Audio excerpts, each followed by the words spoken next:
नमस्कार दोस्तों, कांठल न्यूज 24 में आपका स्वागत है। प्रतापगढ़ जिले की ताजा खबरों को देखने के लिए हमारे चैनल को सब्सक्राइब करना ना भूलें। प्रतापगढ़ के हणगैर माता के प्रांगण में बीपीवीएम की बैठक आयोजित हुई, जिसमें सर्वसम्मति निर्णय लिया गया कि भील प्रदेश विद्यार्थी मोर्चा विधानसभा चुनाव में भारत आदिवासी पार्टी को समर्थन देगा। पूर्व छात्र संघ अध्यक्ष शांतिलाल बरगोट ने बताया कि भील प्रदेश विद्यार्थी मोर्चा एक स्वतंत्र सामाजिक विंग है। वह लोकतंत्र के इस त्योहार में भागीदारी निभाएंगी। शिक्षा के क्षेत्र में हम बहुत पिछड़े हुए हैं। विद्यार्थियों की समस्याओं को लेकर कई बार ज्ञापन देते हैं, आंदोलन करते हैं, लेकिन कांग्रेस की सरकार ने विद्यार्थियों की समस्याओं को अनदेखा किया। तीन साल हो गए, विद्यार्थियों की छात्रवृत्ति नहीं आई है। धरियावद क्षेत्र में कन्या महाविद्यालय नहीं है, प्रोफेसर नहीं, लाइब्रेरी नहीं है। प्रतियोगी परीक्षाओं का सेंटर अनुसूचित क्षेत्र से बाहर मिलता विद्यार्थियों को परेशानियां उठानी पड़ती है, आदि कई समस्याएं हैं। इन मांगों को लेकर बीपीवीएम पहले ज्ञापन धरना देता आया है, लेकिन समाधान नहीं हुआ है। इसलिए सभी निर्णय लिया कि इस बार बाप को समर्थन। जय जोहार, जय भीम। आज भील प्रदेश विद्यार्थी मोर्चा की जो सभी की मीटिंग हुई है, इसमें सबने मिलकर ये निर्णय लिया है कि इस बार पूरा भील प्रदेश विद्यार्थी मोर्चा भारत आदिवासी पार्टी के प्रत्याशी को समर्थन करेगी। क्योंकि आज तक जो कांग्रेस बीजेपी के जो विधायक रहते हुए आए हैं, आज तक 3 साल हो गए, हमारे छात्रवृत्तियां नहीं आई हैं। दरियावद कॉलेज में मात्र एक कॉलेज है, लेकिन एक ही सेक्शन है जिसमें मात्र 100 सीट हैं। तो अभी तक बहुत सारे हमारे भाई बहन को एडमिशन नहीं मिला है।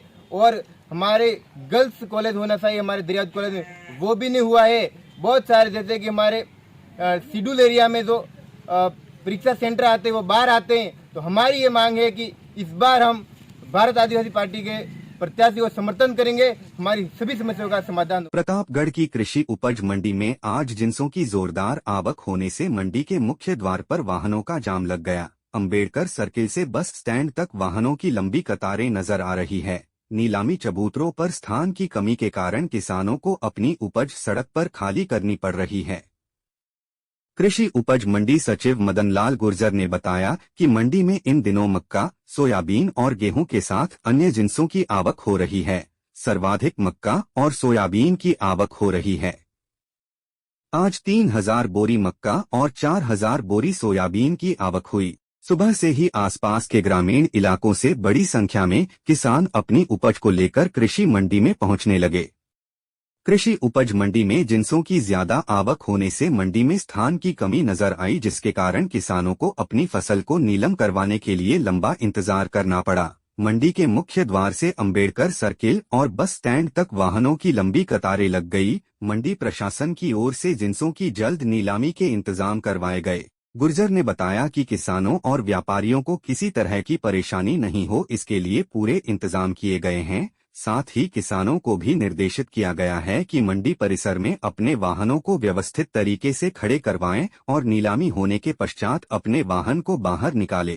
आज जहां मंडी में सोयाबीन के भाव 5500 रुपये प्रति क्विंटल तक रहे, तो मक्का भी 2300 रुपये प्रति क्विंटल के भाव से नीलाम हुई।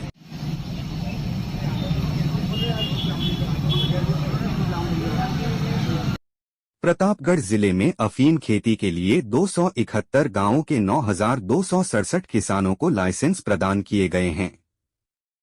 खंड प्रथम के तहत 4262 और खंड द्वितीय के तहत 5205 किसान इससे लाभान्वित होंगे। नारकोटिक्स विभाग की ओर से इस वर्ष जिले में 2971 किसानों को सीपीएस पद्धति के लाइसेंस प्रदान किए गए हैं, जबकि बीते वर्ष 1722 किसानों को ही सीपीएस पद्धति के लाइसेंस दिए गए थे।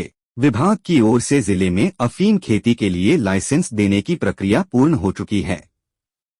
अब किसान खेतों में अफीम की बुवाई करने में जुट गए हैं। जिले को 2 खंड में विभाजित किया गया है। खंड प्रथम के तहत प्रतापगढ़ और अरनोद को शामिल किया गया है, जिसमें 4262 किसानों को अफीम खेती के लाइसेंस प्रदान किए गए हैं। खंड प्रथम के तहत ही 3211 किसानों को चीरा पद्धति से अफीम खेती के लाइसेंस प्रदान किए गए हैं।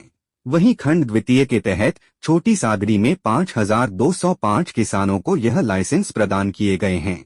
जिनमें 3085 को चिरा पद्धति तथा 2120 को सीपीएस पद्धति से खेती के लाइसेंस प्रदान किए गए हैं। इस वर्ष खंड प्रथम में 77 और खंड द्वितीय में 606 नए किसानों को अफीम लाइसेंस प्रदान किए गए हैं। इन किसानों के लाइसेंस 1998 से 2021 के बीच रद्द किए गए थे। कई स्थानों पर किसानों ने अफीम की बुवाई शुरू कर दी है। बिजली के बढ़ते बिल और कटौती से निजात पाए, आज ही अपने घर पर लगवाएं घरेलू रूफटॉप सोलर। पाएं 94,822 रुपए तक की सब्सिडी। अधिक जानकारी के लिए संपर्क करें प्रभु इंटरप्राइजेज, होटल इंद्र प्लाजा के नीचे, MG रोड, प्रतापगढ़, राजस्थान।